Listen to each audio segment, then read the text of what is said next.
This is the Bema Podcast with Marty Solomon. I'm his co-host, Brent Billings. Today we listen to the second major discourse given by Jesus as he sends out his disciples on a mission to bring the kingdom. Yes, we're going to keep powering through Matthew. We're going to be in Matthew 10. We're going to do all of Matthew chapter 10 today.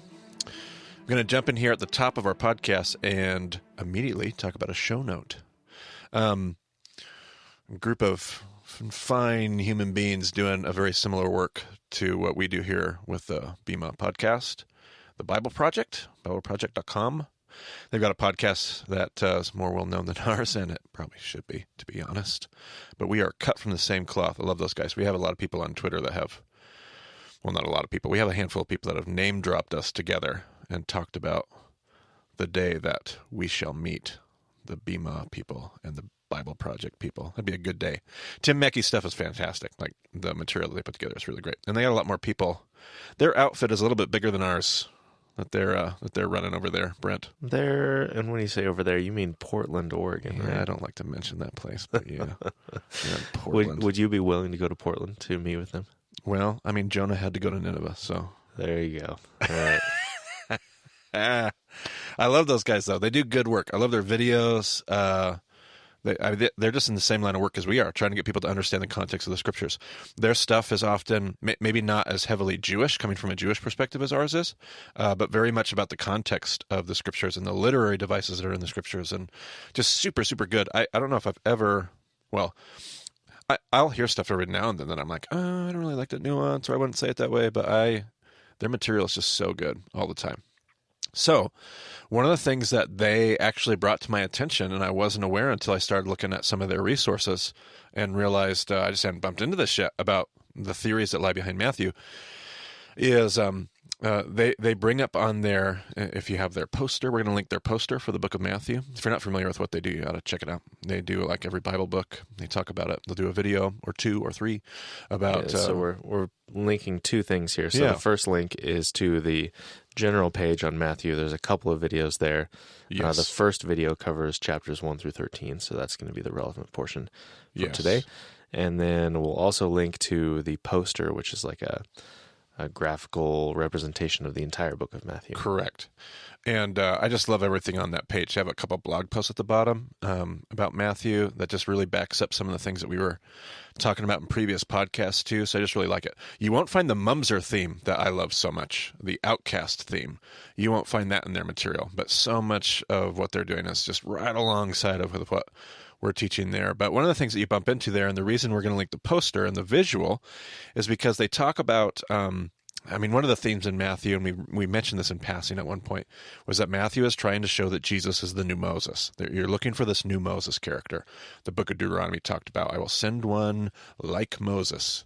And so the Jewish people were looking for a second Moses. God had promised a second Moses. So where's the second Moses? And one of Matthew's great themes is trying to show Jesus as somebody coming up out of Egypt, being in the desert for 40 days where Moses was for 40 years, and drawing all these Moshe parallels. Well, one of the things about that they point out in Matthew is Matthew has kind of brackets. It has an introduction and an outro, an intro and an outro. And between these two brackets, you have 5 major chunks of Matthew. Each chunk of Matthew ends with a major discourse by Jesus. And those 5, when I say that there are 5 discourses, and I'm drawing Moses parallels, what do you think of, Brent? Well, the books of Moses. The books of Moses. And so there are these absolute parallels. Now, I wish there was even more parallels to, and I don't think the Bible Project guys are actually insinuating this as far as like direct parallels. So section 1 is Genesis and section 2 is Exodus. I have wanted to draw more parallels. If Matthew is doing that deliberately, I want to draw more parallels than just, well, there's 5 sections and there's 5 books of Moses. If I feel good about any idea I've been able to come up with as I look at this theory, it's that they're going backwards. If there is a parallel, it's that it's going Deuteronomy, Numbers, Leviticus, Exodus, and Genesis. And the reason I might like that is it might be Matthew's way of saying we're headed back to the garden. We're starting a new creation. We're restoring things back to the way that they ought to be. The kingdom of God is... I'm not sure if that's the case. But that's one of the only theories that I've really loved. But there are definitely these 5 discourses. So the first chunk of Matthew ends up being Matthew 4 through 7. So usually what happens is you'll have some stories in Matthew followed by a very large discourse, book number 1. And then you'll have some stories in Matthew followed by a very large discourse, book number 2. And then some stories followed by a discourse. So the first section of Matthew is going to be Matthew 4 through 7. And what was the long discourse, Brent? The Sermon on the Mount. Sermon on the Mount. 3 chapters worth of discourse. And then you have some more, immediately following chapter 7, we had some stories. We had chapters 8 and 9 telling stories. And then now we have chapter 10, which is a long discourse. And after chapter 10, we're going to have some stories, followed by Matthew 13, which is going to be all those parables told by Jesus, followed by some stories, and then all of a sudden a discourse, followed by stories, and then the final discourse. So I'm totally sold on the theory. I want to keep studying it and draw even more parallels and become even more familiar with it. But what I've looked into and some of the scholarly research I've seen of guys that are putting forth that theory, I like it. I'm totally sold. I think it's absolutely there. 5 chunks, 5 books of Moses. I'm digging it. So we get to this section, and in your intro comment, your introduction to the episode, you said the second discourse. What did I mean by that? I mean, of all of these large discourses, we just finished up, you could say, book number 2 of Matthew.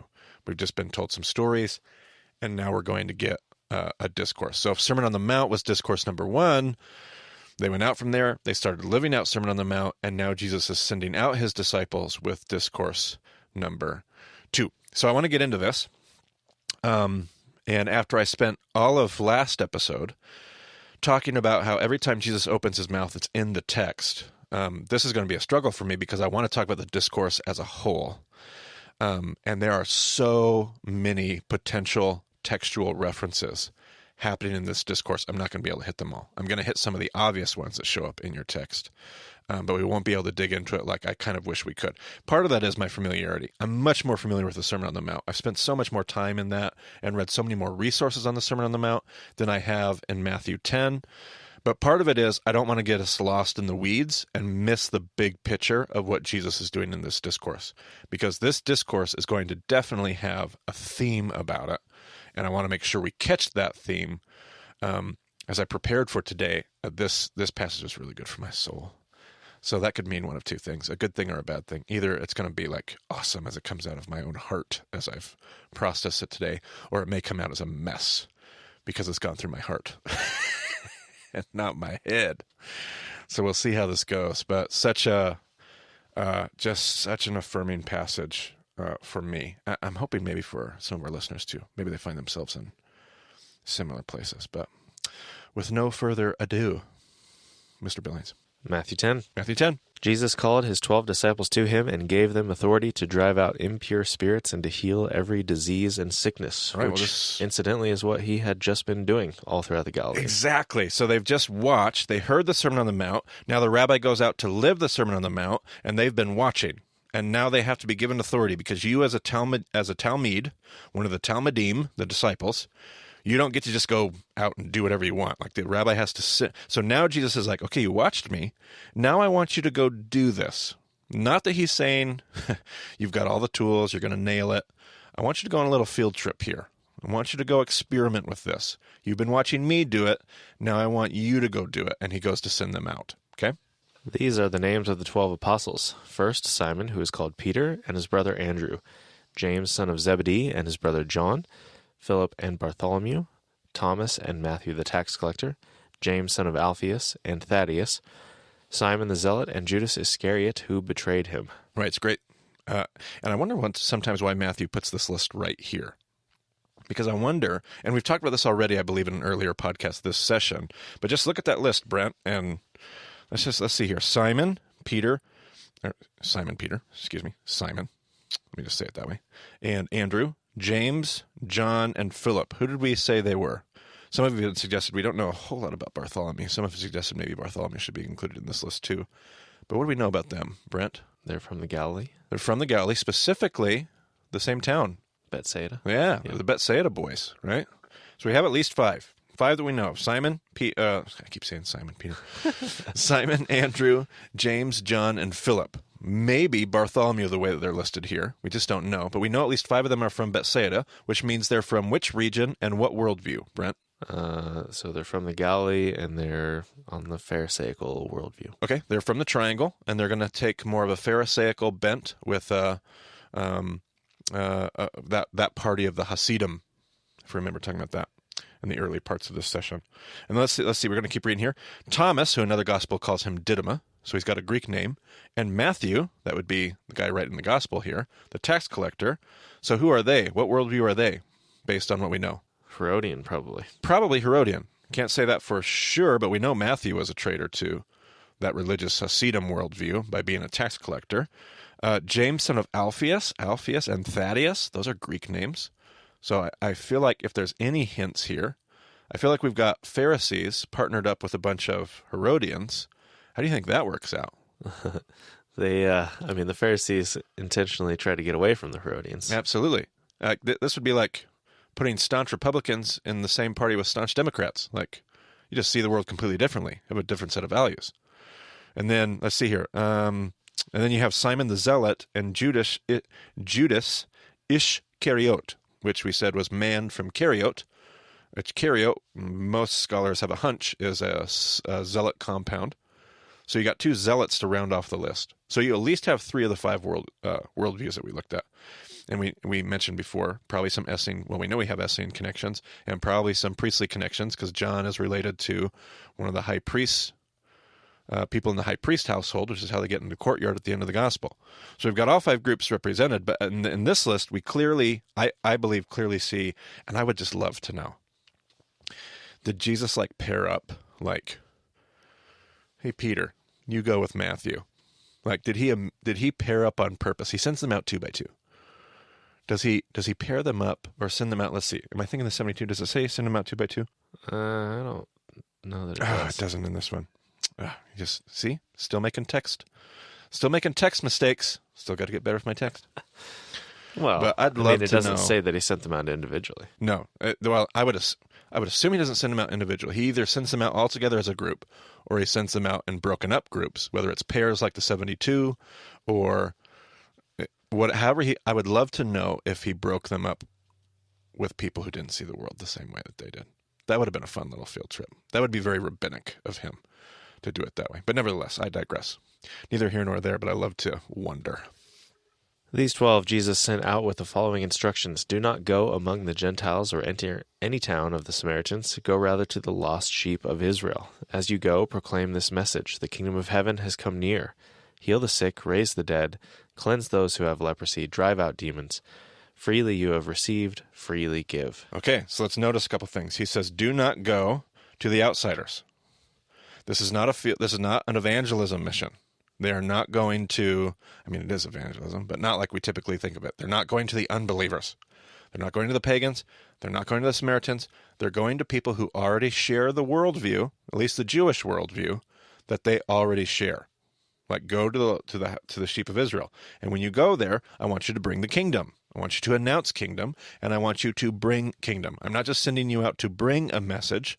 I'm also sending you out to be the message. So sometimes I think we hear this passage and we think, oh, they're going on a big mission trip to share the good news with people who don't know. These are already people who know and believe and follow God. And they're going to their own folks to spread kingdom, bring good news, and be good news by healing the sick, raising the dead, cleansing those who have leprosy, and driving out demons. So that's the kind of field trip that Jesus has sent them on. Not to a crazy pagan across the sea to the Decapolis, to folks that they already share so much in common with. Okay? Do not get any gold or silver or copper to take with you in your belts, no bag for the journey, or extra shirt or sandals or a staff, for the worker is worth his keep. Whatever town or village you enter, search there for some worthy person and stay at their house until you leave. Okay, so what are they? What did the rabbi just have them do, Brent? What kind of position did he just put them in? He said, do not take any gold or silver, copper, no bag for the journey, or extra shirt or sandals or a staff, for the worker is worth his keep. What did he just do as a rabbi? He's saying you have to humble yourself to the people you're going to talk to. Okay, he's forcing them to have to rely on the people of God to take care of them. They're not going to be able to be like, oh man, I don't like this group of people. I'm going to take some of the money, the extra money that I brought, and go over here and hang out on my own. They are going to have to be dependent on the people that they're going to go stay with. And so when they go there, they're supposed to find somebody as you enter the home or whatever town, what does it say here? Whatever town or village you enter, search there for some worthy person and stay at their house until you leave. I can't remember if it's the same in Matthew as it is in Luke, but it's a person of peace. When you enter a town, look for a person of shalom and stay there until you have to leave. Okay, go ahead. Keep reading. As you enter the home, give it your greeting. If the home is deserving, let your peace rest on it. If it is not, let your peace return to you. If anyone will not welcome you or listen to your words, leave that home or town and shake the dust off your feet. Truly, I tell you, it will be more bearable for Sodom and Gomorrah on the day of judgment than for that town. Okay, so Jesus sends them out to their own people they have common ground with, without anything, so they now have to rely what are they going to have to rely on, Brent? What's the word that we like to use? Hospitality. They're going to have to rely on the hospitality of the people of God wherever they go. And so go to a town, find somebody who's worthy, and stay there. When you enter a home, tell them, peace be with you, give them your greeting, and if they don't want to be hospitable, let your peace come back to you. We're hoping, as we send you out amongst God's people, that you're taken care of. But if they don't want to take care of you, rest assured that it will be better for Sodom and Gomorrah on the day of... And why Sodom and Gomorrah, Brent? Well, their sin was a lack of hospitality. They didn't show hospitality. So God is saying, listen, Sodom and Gomorrah were pagan and they didn't show hospitality. What if God's people act like Sodom and Gomorrah? How much greater will that judgment be? Go ahead and keep reading. I am sending you out like sheep among wolves. Therefore be as shrewd as snakes and as innocent as doves. Be on your guard. You will be handed over to the local councils and be flogged in the synagogues. Okay, now wait. Jesus just sent his boys out, his disciples. I don't want to make them boys. Jesus just sent his disciples out on a mission to hang out with God's people. And Jesus is warning them with good news, with the kingdom. Come bring healing and shalom to everybody. And the word from Jesus is, I am sending you out as sheep among wolves. So be as shrewd as serpents and as innocent as doves. This is going to require unbelievable discernment and wisdom, Jesus tells us, guys. Because apparently, according to the last paragraph, not everybody's going to show you hospitality. Apparently, amongst God's people, you're not going to be treated kindly wherever you go. Man, I don't know how many of I know so many of our listeners have had. I know it because they send me all their emails. Like, I know how many of us have struggled to figure out how to find our way in the church because it's not always this incredible place full of love and hospitality and grace. Like, sometimes as you go to engage kingdom, you get flogged in the synagogues. Like, what? And yet Jesus says, be aware, be on guard, because this is what's going to happen. I'm sending you out, not to the pagans. I just love that part about it. I'm not sending you to the pagans. I'm not sending you to the unbelievers. I'm sending you to the believers. Be prepared to be flogged. Is that like a normal synagogue activity? Can be. I wouldn't say like it happens all the time, but if you're going to remember what Jesus just said in the Sermon on the Mount, his gospel is so different and counterintuitive that he's having to actually tell people he hasn't come to abolish Torah. So if he sends out his disciples who aren't even as equipped as he is with this gospel message, there's a good chance there's a lot of people that are going to say, you are out of your mind. And if they push it, and if they say the wrong thing in the wrong way, the theology Gestapo are going to be there. The doctrine police are going to show up, and you're going to get nailed. Like, you're going to get flogged. And that would happen in this world, in the world of the Galilee, in the world of the lost sheep, in the world of the sheep of Israel. That's going to happen in the synagogue because everything about their life centers around the synagogue. So if you want to talk incorrectly about Torah, be prepared to be flogged in the synagogues. So, good question. On my account, you'll be brought before governors and kings as witnesses to them and to the Gentiles. But when they arrest you, do not worry about what to say or how to say it. At that time, you will be given what to say, for it will not be you speaking, but the Spirit of your Father speaking through you. Brother will betray brother to death, and a father his child. Children will rebel against their parents and have them put to death. You will be hated by everyone because of me, but the one who stands firm to the end will be saved. When you are persecuted in one place, flee to another. Truly, I tell you, you will not finish going through the towns of Israel before the Son of Man comes. This sounds like fun. I just love how honest Jesus is with his disciples. We got this wonderful message, bringing shalom to chaos, kingdom of God's here, and this is going to be so horrible that you're going to have to flee from one town to another. You're going to be flogged. You're going to be persecuted. Oh man, I just love the honesty. And I just love how true it is to so many of our experiences, unfortunately. So unfortunately. But it just is. Like go out on the mission of God. And apparently God sends, like, I've always felt like my call is to the lost sheep of God's people. Like, for me, it's not the lost sheep of Israel. It's just God's people in the church. Like, apparently God does that sometimes. God says, hey, go reach my people. And it's not going to go well. This was soothing to my soul. I've been having a bad month this month. It's pretty rough. But this is how it works when you're on mission. When you're on mission, it's going to, even amongst just God's own people, it's going to be ugly. And I wonder, see, what was that last line you read there? Brent, can you read that last, truly I tell you? Truly I tell you, you will not finish going through the towns of Israel before the Son of Man comes. See, I wonder about that, because what was the last reference to Son of Man just 2 podcasts ago? Where did Son of Man come up? We actually had a podcast titled The Son of Man. Because, let's just stop for just a moment. Like, what does Jesus mean? Like, if Jesus is talking about himself, like, truly you're not going to be done going throughout the towns of Galilee before the Son of Man comes, or the towns of Israel before the Son of Man comes. If he's talking about himself, he's already here. So that doesn't make any sense. If he's talking about like the second coming or the kingdom of God in all of its fullness, well, that's not going to be correct either, obviously. So what does he mean by you will not finish this task before the Son of Man comes? Like, what in the world is he? Now, where was the last place we talked about Son of Man? Brent, can you remember? What story? I'll give you a hint. How about this phrase? So you might know that the Son of Man has authority. To do what? To forgive sins? To forgive sins. It was the story of the paralytic. Oh, yes. The paralytic was lowered through the roof, and Jesus has this weird, like, your sins are forgiven. Well, who can forgive sins? And as a capstone to what I believe would have been Jesus' teaching that day in the house, he says, so that you might know that the Son of Man has authority to forgive sins. I have wondered, if the thing that Jesus is saying to his disciples is, I'll tell you the one thing you're going to have to get really good at on this field trip is forgiveness.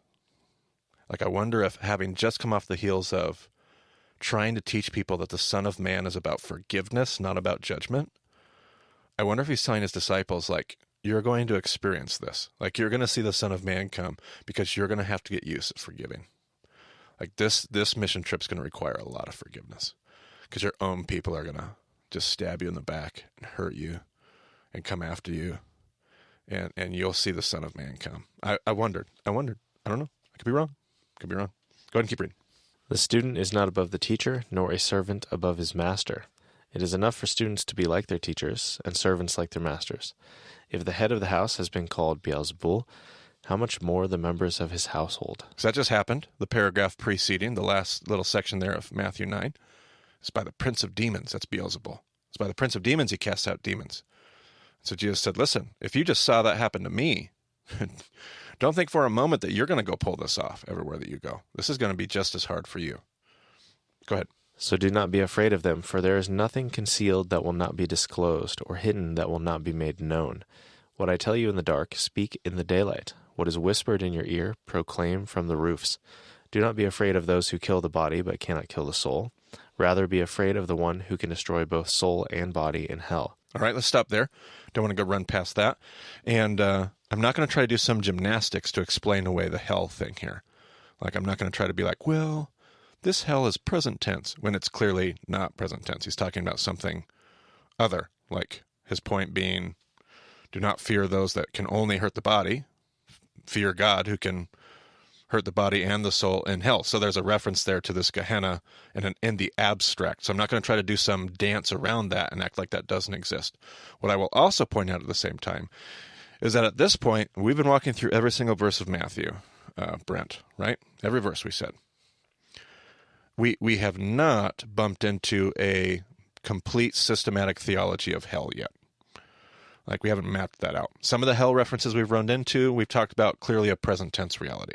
Clearly a present tense metaphor. Some of the references to hell have not been that. But we have not run into a doctrine on hell at this point. I'm not saying we won't. We might bump into that in the New Testament. We might bump into it by the time the Gospel's over. We might bump into it in other Gospels. We might bump into it in the book of Acts or in Paul's letters or the book of Revelation. Like, we may bump into it. I just want to make an observation to this point. When Jesus says hell, we have yet to have some massive doctrine on eternal destinations. And Jesus' point, if we just listen to the point, he's been going paragraph after paragraph. This is going to be difficult. You're going to be flogged in synagogues. You're going to be persecuted. People are going to come after you. This is going to be incredibly difficult. Do not be afraid. Do not be afraid of human beings. They might flog you in the synagogue. They might hurt your body. They might destroy your body. Do not let that be your concern. The concern that you ought to have is what God is up to in the world. Because God is going to have, and that's where this reference shows up, not in a doctrine on annihilationism or eternal damnation or torment or anything like that. Be Jesus's point, this hyperbole that he's employing to talk about who you ought to revere and who you ought to have the appropriate kind of fear of, is not man and what man is going to do to you, but what's going on big picture with what God is doing in the collision of these two kingdoms, empire and shalom. Be concerned about that. So just a word about that, because I think whenever we hear that word, we're reading along, we hear something about hell, and I feel like we black out theologically. Like we just have this theological blackout moment and forget everything about everything and immediately start obsessing over the reference of hell. And we need to put it back in its context and realize what Jesus is doing. He's employing a hyperbole to talk about where our reverence and our concern ought to lie. He has not, up to this point, provided us with some massive theology on hell. We may get there later, but we're gonna let ourselves get there later if we do. So, just a thought. I just feel like whenever we hear the word hell, we freak out. So, let's just put it in its proper place. Keep moving. All right, no freaking out today. No freaking out today. Not on this episode. Are not 2 sparrows sold for a penny? Yet not one of them will fall to the ground outside your Father's care. And even the very hairs of your head are all numbered. So don't be afraid. You are worth more than many sparrows. Whoever acknowledges me before others, I will also acknowledge before my Father in heaven. But whoever disowns me before others, I will disown before my Father in heaven. Do not suppose that I have come to bring peace to the earth. I did not come to bring peace, but a sword. Aha! What? See? Yeah, I know, right? So everybody loves to say, "See, Marty, this is not your loving Jesus." We love to quote this verse out of, especially when it's convenient for us, and we're like, "Well, the gospel is offensive. Jesus didn't come to bring peace; he came to bring a sword." And so we just ignore everything about Jesus' ministry and quote only a few verses. There was a book that we won't be linking in the show notes by Reza Aslan called Zealot. And actually conservative, or I shouldn't say conservative, just evangelical Christian thought made a huge deal out of it and totally overreacted. And we all needed to calm down and just read the book from a scholastic perspective. And once we were able to do that and not read it all freaked out, just read the book academically, it was actually a terrible book. But he built his whole case of this book really on just a handful of statements that Jesus made. And he said, see, Jesus really was a zealot. That's what he was.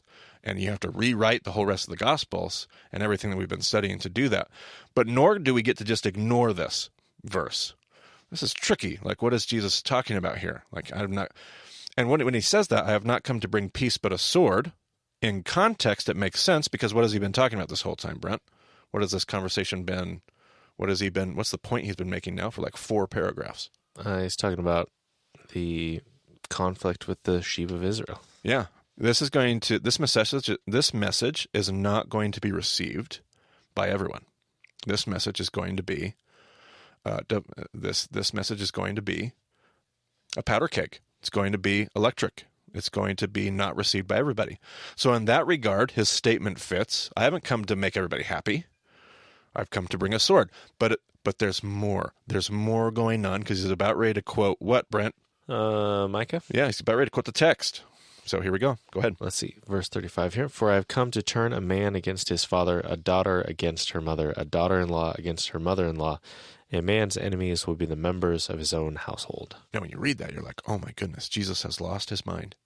He's come to bring division and a sword. He's come to turn family members against each other. And yet that quote you said is coming out of Micah. So what do you suppose we ought to do, Brent? We should go check out Micah. And like when we say check out Micah, like what do you mean? Like read it. And like read how much of it? Probably more than what he's quoting. Okay, because he's probably quoting Micah in order to allude to the larger conversation in Micah. And we could like really spend some time, but we're half an hour into our podcast and we probably don't want to read the entire book of Micah. We will link our Micah episode in the show notes, which we're really proud of. No. That was the one episode where our mics quit working. So, well, we had 2 episodes, but we figured it out halfway through the one after this. Oh boy. Anyway, it's depressing. So it sounds terrible. We'll link that terrible sounding conversation so that you could go back. You could go back and review the whole book, and it'd be awesome, and you should. But for the sake of time and brevity here, this quotation comes from the end of Micah, just the last few chapters, and those last few chapters of Micah is having this larger conversation. So how about we jump back and read a few verses in Micah 6? Because the quote that Jesus has comes from Micah 7. So let's jump back a little bit and remind ourselves of what showed up before Micah 7 and go from there. Go ahead and what do you got there? What passage? Micah 6 through 8. Okay. With what shall I come before the Lord and bow down before the exalted God? Shall I come before him with burnt offerings, with calves a year old? Will the Lord be pleased with thousands of rams, with 10,000 rivers of olive oil? I feel like I'm hearing like it wasn't too long ago when Jesus quoted Hosea. Do you remember that quotation? I think 1-2 podcasts ago. I desire mercy, not sacrifice. Mm-hmm. Feels very similar to that. Okay, go ahead. Shall I offer my firstborn for my transgression, the fruit of my body for the sin of my soul? He has shown you, O mortal, what is good. And what does the Lord require of you? To act justly and to love mercy and to walk humbly with your God. All right, so this whole thing about, man, what does God really require? What should I come to him with? Is it sacrifice? No, that's not what God truly wants. What God truly wants is compassion, justice, mercy, humility. God wants people to care about other people. That's what God wants. And yet, Micah's going to go on to say, that's not the world we're living in. You can read it. You can read through the end of Micah 6. You can pick up in the beginning of Micah 7, but we're going to pick up, where are we going to pick up? 7 verse 4. All right. This is the world that Micah is speaking to. They're not walking loving, what am I trying to say here? They're not acting justly. They are not loving mercy. They are not walking humbly. What does their world look like? Go ahead, Brent. So this is immediately preceding the quote that Jesus pulled. The best of them is like a briar, the most upright, worse than a thorn hedge. The day God visits you has come, the day your watchmen sound the alarm. Now is the time of your confusion. Do not trust a neighbor. Put no confidence in a friend. Even with a woman who lies in your embrace, guard the words of your lips. For a son dishonors his father, a daughter rises up against her mother, a daughter-in-law against her mother-in-law. A man's enemies are the members of his own household. So that's the quotation that Jesus quotes, that last couple verses there. He says, I have come to bring a sword. This is the sword I've come to bring. What were the 2 verses that preceded that, Brent? Can you read that? Go ahead and start at the beginning again. The best of them is like a briar, the most upright, worse than a thorn hedge. Okay, so we're not acting justly, we're not loving mercy, and we're not walking humbly. We're in a totally different place. Go ahead. The day God visits you has come. Okay, wait. Jesus said, I have come to bring a sword. I would read that out of Jesus' rabbinical lips as that day's upon us. Like that same kind of world that Micah lived in is upon us, and I have showed up. God has shown up. I've brought a sword because this is the world, and he references Micah. But what is the verse that comes right after Jesus' quotation, Brent? But as for me, I watch in hope for the Lord. I wait for God, my Savior. My God will hear me. You see, why is he quoting that to his disciples? Because he's telling his disciples they are going to have to persevere in the midst of this. And if they will persevere, God will see them and save them. Context matters. If we blindly quote these verses, we can often do the exact opposite thing of what Jesus is doing in context. Because Jesus is telling his disciples, I have come to bring this day. This day is upon us. The same kind of days that Micah was dealing with are the same days that we're dealing with today, briars and thorn hedges. Because we don't know how to show hospitality. We're not acting justly. We don't love mercy. We're not acting humbly. And so I have come to bring this day, but if you will persevere, boys and girls, Talmudim, you will find the rescue of God. Just love that. All right, we got a couple more paragraphs here. Let's finish it out. Anyone who loves their father or mother more than me is not worthy of me. Anyone who loves their son or daughter more than me is not worthy of me. Let's just stop right there. Seems like a pretty... whoa. Losing his mind again, becoming a jerk. Why is Jesus such a jerk in Matthew 10? One of the things that helps is to know that common Talmudical quotation in the Talmud and the Mishnah, which means it was around when Jesus was there. Jesus wasn't the first one to come up with it. I mean, the Talmud is later, about 100 years after the Gospels are written. But one of the things we know about Jewish teaching is we find common references. The Talmud says the only relationship stronger than that between a father and a son is the relationship bond between a rabbi and his disciple. Time and time again, the Talmud says, in fact, legally, according to Jewish law, the rabbi has more legal status in relationship than the parents do once he is under the wing of the rabbi.